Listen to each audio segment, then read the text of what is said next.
with you, and we want to make sure that these events are going to be going on. I know everybody who is interested in going to shows, and we're all so ready to get out and have some fun and rock and get to some shows and stuff like that. Everybody who's interested in shows and concerts, events, is got one thing on their mind, and that is how you're doing. You are the preeminent company that brings shows to our area, Jade, and everybody is concerned that you're doing all right. So how is Jade Presents doing? Well, I think we are fighting every day to stay alive and try to get to the sort of the end, or at least a glimmer of hope, through this COVID situation. So, I know we are going to end up getting some federal support that we lobbied hard for. That should help us get to the point where we'll be doing events again. But and I shouldn't say that. I mean, obviously we're doing a few events right now, but boy, I think we have 10 events on sale, socially distanced events for the most part in the next couple of months. And we're hoping to get back to some sort of normalcy, in producing events that actually can pay our bills, because that hasn't been the case now for 10 plus months. So sticking with that same subject and, the amount you want to talk to us about what's going on with your business is completely up to you. Forgive me for being a snoop, but how are you doing it? How are you keeping people employed? How are you moving forward every day when you're unable to put shows on in stages, et cetera? Well, quite honestly, I mean, thankfully, I was smart enough back 10 to 15 years ago to diversify what I did, so I don't have all my eggs in one basket. So, I invested in some commercial real estate. I have other businesses that I'm involved with, and, it's really been a matter over the last 10 months of robbing Peter to pay Paul. Which has allowed me to, keep the great majority of my team, employed. And even though we're working kind of more minimal hours right now because we don't have a tremendous amount of work to do. So, that's quite honestly, and being very transparent, that's the only way, because unfortunately, with all the refunds that we've been issuing this past year, we've refunded many, many more tickets than we've sold over the last year. So we've actually had negative revenue in 2020. So that's pretty challenging to try to pay rent or any bills based on negative revenue. Jade, I know people that are listening to this interview right now are asking themselves about, did you apply for any PPP? Are you getting any help that way? I know you touched on it when we first started talking. Did you guys apply for any of that? Has any of that helped? Yeah, we did. I mean, the first round of PPP, we did apply and we're given some assistance there. And then same goes for like the SBA EIDL program. And we've gotten a little bit of help from, the state of North Dakota Commerce Department and their HERG grant that they did. So, it's certainly been appreciated. It certainly helped. I think I mentioned to you earlier today, before we jumped on the air, that we're not able to apply for the second round of PPP because there's a sort of an odd rule that if we do apply for that, then we are not allowed to seek the Save Our Stages grant, which was approved back in December by Congress. So we're in a little bit of a pickle right now, because here we are, February 3rd here today. We can't go after PPP, and we really have no idea at this point as to when the SBA is going to start accepting applications for the Save Our Stages grant. Wow. So we're hoping that that's in the next few weeks. And so nobody's talked to you about that? Nobody gets back to you and says, "Hey, this is in the pipeline." You don't hear from anybody? No. We're part of an organization that's been involved in navigating both the application process and sort of the rules and regulations. But even from that group, they basically told us that it'll be somewhere between 1 and 4 weeks from now. Okay. On when the application process opens.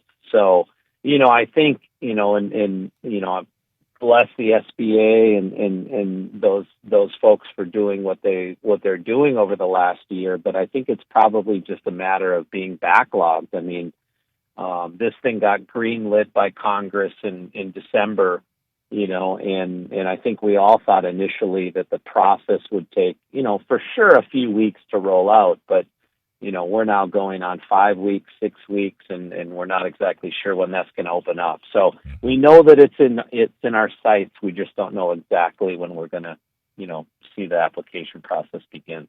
Well, for your sake, I hope it's sooner than later. On the good side of things, you've got some stuff on the schedule. And as a matter of fact, you've got, at least online here, that you've got Chad Daniels in concert starting tomorrow evening. Are those shows still going forward? Yes, they are. We did these shows in a socially distanced seating configuration. And we've done Chad numerous times in town, who's a comedian that lives in Fergus Falls, travels the world, but his family is actually still in Fergus Falls, which is why he stayed there, which I have a tremendous amount of respect for him for sticking around the upper Midwest when he could be in LA and New York. But we've done numerous shows with him, and so we do have 2 shows tomorrow night, being Thursday, that are sold out. So that tells me that people are eager to get out and laugh, and after the last 10 months that we've all had, I think we all need some laughs. Absolutely. And Chad we've used him here on our stand-up spotlight a couple times, and he is hilarious. He's Paul Jurgen's favorite comedian, as a matter of fact. Some of the big things that you've got coming up that I wanted to shine a light on and get people to get out, get their tickets, get ready to go, because we're all going to think that these shows are definitely going to be happening here. Perhaps, arguably, the country's foremost comedian right now, Brian Regan, is going to be in Fargo for 4 shows. Boy, how'd you get Brian Regan to come to Fargo?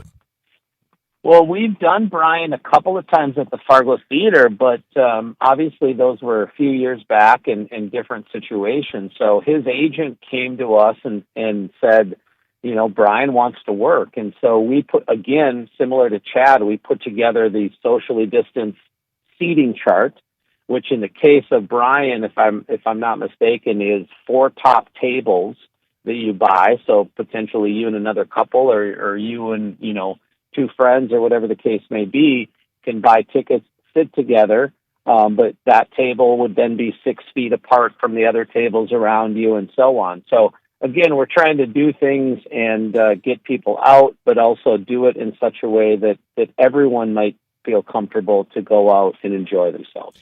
And Brian, we're doing 4 shows right in March, and I'd love to see those shows sold out. I think that go a long ways to getting additional comedians to come see us in Fargo. And boy, again, we sure need the laugh. So I hope that all does work out. If you'd love to see one of the best comedians, these are all at jadepresents.com, and you can book these shows when you're out there too. Something huge is coming, and boy, I hope we're all back to semi-normal here. June 4th, Alabama. You got Alabama coming to Bluestem. Yeah, this is a big, big win for us. And, this was initially scheduled for June of 2020. So here it is, pushed a year later.